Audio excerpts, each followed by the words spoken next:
안녕하세요. 둘째 이야기를 한번 해보도록 하겠습니다. 지금이 학기 초라 아이들 상담 시즌입니다. 어제 오늘 첫째, 둘째 상담을 하고 왔는데 다행히 아이들이 잘 적응하고 있다고 말씀을 해주셔서 마음을 많이 놓았고, 특히 첫째는 뭐 워낙 잘 지내는 거 알고 있었으니까 뭐 상관은 없는데, 둘째가 이번에 처음 학교를 가거든요. 1학년. 근데 한글을 모르고 학교를 가서 걱정을 좀 했는데, 선생님께서 한글을 몰라도 처음부터 알려주겠다라고 얘기를 하셔가지고 다행이다 라는 생각을 했습니다. 우리 얘기 들어보니까 뭐 태도도 좋고, 뭐 만들기랑 그리기 이런 거 하게 되면은 제일 빨리 해가지고 막 나와서 선생님 도와주고 친구들 나눠주거나 뭐 심부름 같은 거 있으면은 먼저 하겠다고 이렇게 솔선수범하고 이런 모습을 보여가지고, 뭐 물론 그 나이 때 애들이 다 똑같습니다. 막 선생님이 뭐 질문하면 손 열심히 들고 도와줄 사람 하면 제가 도와줄래요 이렇긴 하는데, 아무튼 잘 지낸다고 해갖고 또 집에 아이들이 3명 아니겠습니까? 3남매를 키우는 입장에서 둘째에 대한 그 짠한 마음이 있거든요. 아내랑 저랑 둘 다 첫째여갖고 둘째의 마음을 잘 모르는 거죠. 그래가지고 그 친구를 저는 좀 유심히 지켜보는 편이기는 한데, 보통 가족 형제가 많으면 이제 둘째들이 눈치를 많이 보게 되잖아요. 저희 주변에도 가족 구성원이 많은 대가족들을 보게 되면 둘째들이 의도치 않게 치이는 모습들을 많이 봐가지고 저러지 말아야겠다. 물론 부모님들이 의도한 건 아니죠. 저희 집도 아이가 셋이다 보니까 막내는 막내라서 챙김받고, 첫째는 첫째였기 때문에 챙김을 받아온 기억이 있어가지고 둘째에 대한 마음이 저에게 조금 있기는 합니다. 그 대학원에서 수업을 들을 때 그 아들러 심리학에서 형제 관계를 그렇게 정의했다고 하더라고요. 첫째는 폐위된 왕. 동생들이 태어나기 전까지는 내가 왕이었는데, 동생들이 태어나고 나서부터 폐위된 것 같은 그런 느낌을 받고 있다. 그래서 내 물건을 지키려고 하고 내 영역을 지켜내려고 하는 그런 마음이 있다 라고 했고, 그리고 둘째는 탁월한 중재자, 뭐 이런 키워드였는데, 여러 가지 설명들이 있지만 제가 기억하고 있는 것 중에 하나는 첫째를 이기기 위해, 최고가 되기 위해 항상 노력하는 존재, 그렇게 얘기하더라고요. 저희 둘째도 보면은 자기 삶을 증명해 나가는 삶을 살고 있어요. 이미 아직 8살밖에 안 됐지만 이 친구의 삶은 언제나 최선을 다했고, 그리고 형하고 똑같이 해내려고 하는 그런 마음이 있어가지고, 뭐 예를 들어 줄넘기를 몇 개를 했다, 목표를 10개를 했는데 10개를 해냈다라고 하면은 자랑할 거잖아요. 그럼 저희도 막 이렇게 잘했어 잘했어 얘기를 하는데, 그때 살짝 살펴보면은 눈빛이 막 뭐야 나도 해내겠어 이런, 그래서 자기를 계속 증명해내려고 노력을 하더라고요. 어쩔 수 없는 거라고 하기는 하지만 혹시 그게 무리가 되진 않을까. 이 친구가 한국 나이로 3살 때, 2돌 지났을 때 큰애는 5살 때였던 거죠. 근데 둘째가 다리가 아프다고 하는 거예요. 여기 이 골반 쪽이 아프다고 하더라고요. 그래서 저희도 깜짝 놀랐죠. 애가 다리가 아플 일이 뭐가 있나 싶어가지고 병원에 데리고 가서 정형외과에서 엑스레이를 찍었는데, 의사 선생님이 애가 골반에 염증이 생겼다고 하는 거예요.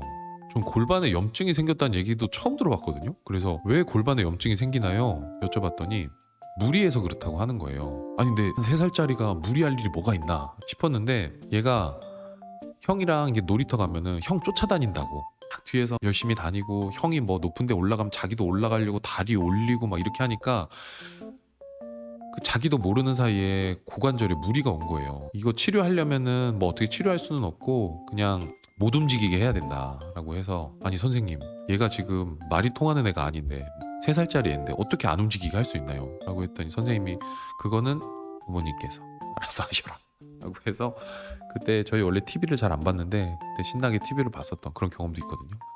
어쨌거나 얘가 이런 근성이 분명히 장점이 있잖아요. 그 뭔가를 도전하고 뭔가를 쟁취해야 할 때, 제가 예전에 들었을 때 가장 훌륭한 목표는 어떤 목표냐면은, 내가 뒤꿈치를 들고 팔을 쭉 뻗었을 때 손에 닿을랑 말랑 하는 그런 목표 있잖아요. 최선을 다해야만 닿을 수 있을 것 같은 그런 목표. 너무 높은 목표는 우리가 좌절하게 하고, 너무 쉬운 목표는 재미없으니까 그런 목표를 설정해야 된다라는 걸 본 게 있는데, 얘는 태어나면서부터 항상 2살 위의 형이 그런 목표였기 때문에 그 근성 있는 삶을 계속 살아낸 것 같다는 생각이 들었습니다. 근데 이게 긍정적으로 잘 활용되면 좋은데, 자기 삶을 힘들게 하면 좀 피곤하거든요. 제 친구 중에도 그런 친구가 있거든요. 둘째인데 되게 똑똑한 친구예요. 조금 더 나은 형이 있어서 집안에서 계속 비교가 되는 거죠. 사실 더 나은지는 모르겠어. 그냥 수험생 시절에 조금 나은 성과를 보인 사람인 건데, 인생이 기니까 수능 성적만 가지고 어떻게 알겠어요. 근데 그것 때문에 의도치 않게 계속 비교당하고 그리고 스스로도 계속 비교를 하고 그렇게 하다 보니까 이 친구가 술 먹고 그런 이야기들 하는 걸 들은 적이 있죠. 그래서 둘째들은 저런 아픔이 있구나라는 생각을 했는데 아무튼 저희 애도 스스로를 너무 괴롭히지 않고 스스로를 갉아먹지 않고 살았으면 좋겠다. 이게 단순히 뭔가 목표를 정하고 무언가를 이뤄낼 때뿐만이 아니라 사람들과의 관계에서도 마찬가지일 것 같다는 생각이 들어서 마무리를 하면 둘째에게 해주고 싶은 얘기는 첫 번째는 비교하지 말자. 다른 사람하고 비교하지 말고 그 어떤 누구하고도 비교하지 말자. 왜 우리 자기계발 유튜버들 보면은 그런 얘기 많이 하잖아요. 비교는 어제의 나하고만 하자. 네, 굉장히 멋있지만 하기 힘든 이야기. 어제의 나하고만 하자. 혹여나 혹시라도 또 다른 누군가가 나와 다른 사람을 비교한다고 하면 그냥 흘려듣자. 다른 사람이 하는 평가에 크게 휘둘리지 말자. 라는 이야기를 해드리고 싶었고 실제로 그렇긴 하거든요. 제가 가끔 생각해 보면은 그 또래의 저의 모습과 비교해 봤을 때 애들이 너무 대단하다고 생각을 하고 있어요. 그래서 아무튼 다른 사람과 비교하지 말고 살았으면 좋겠고 또 한 가지는 누군가한테 인정받기 위해서 스스로를 너무 갉아먹으면서 관계를 맺지 않아줬으면 좋겠다라는 이야기를 하고 싶습니다. 물론 그게 필요한 순간들이 있죠. 뭔가 길게 봤을 때 이 관계가 나에게 도움이 되고 그리고 서로에게 도움이 되고 그렇다고 하면은 뭐 지금 순간의 손해? 순간의 피해? 뭐 불합리함? 뭐 이런 거를 감당할 수도 있긴 하겠지만 매 순간 무리해서 모든 사람들과 친해지려고 노력하지 않아도 된다. 그 사람들에게 인정받으려고 하지 않아도 된다. 라는 이야기를 해주고 싶습니다. 그리고 무슨 일이 있으면 아빠한테 와라.